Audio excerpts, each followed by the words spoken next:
আজ ১৬ আগস্ট ২০২২ খ্রিস্টাব্দ, পহেলা ভাদ্র ১৪২৯ বঙ্গাব্দ, মঙ্গলবার।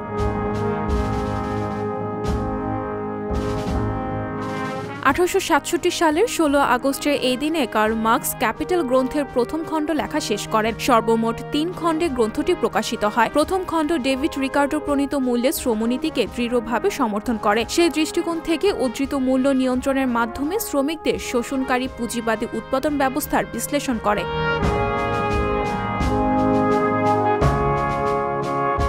১৯০৪ সালের ১৬ আগস্টের এই দিনে নিউ ইয়র্কে গ্র্যান্ড সেন্ট্রাল স্টেশনের নির্মাণ কাজ শুরু হয়। প্রকল্পটির প্রধান প্রকৌশলী উইলিয়াম জন উইলগাস নিউ ইয়র্কে সেন্ট পল এবং ওয়ারেন ও ওয়েটমোরের স্থপতি রিড ও স্টেমের সঙ্গে কাজ করেন। এটি ছিল একটি আধুনিক রেল ব্যবস্থা। ১৯১৩ সালে এটি উদ্বোধন করা হয়।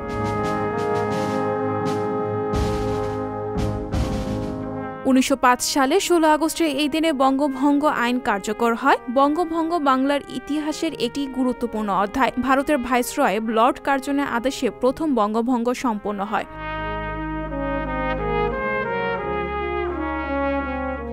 ১৯১০ সালের ১৬ আগস্টের এই দিনে রবীন্দ্রনাথ ঠাকুরের নোবেলজয়ী কাব্যগ্রন্থ গীতাঞ্জলির প্রথম প্রকাশিত হয়। এই বইয়ে মোট ১৫৭টি গীতি কবিতা সংকলিত হয়েছে। বেশিরভাগ কবিতায় রবীন্দ্রনাথ নিজে সুরারোপ করেন। গ্রন্থটি কলকাতার ইন্ডিয়ান পাবলিশিং হাউসের পক্ষে সতীশচন্দ্র মিত্র প্রথম প্রকাশ করেন এবং মুদ্রক ছিলেন কান্তিক প্রেসের মতিলাল গঙ্গোপাধ্যায়।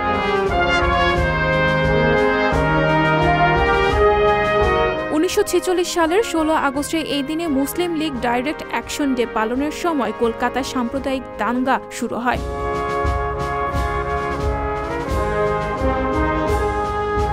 সংবাদ, ফিচার ও অনুষ্ঠানের জন্য ভিজিট করুন সংবাদ প্রকাশের ওয়েবসাইট এবং যুক্ত থাকুন ফেসবুক পেজ ও ইউটিউব চ্যানেলের সঙ্গে।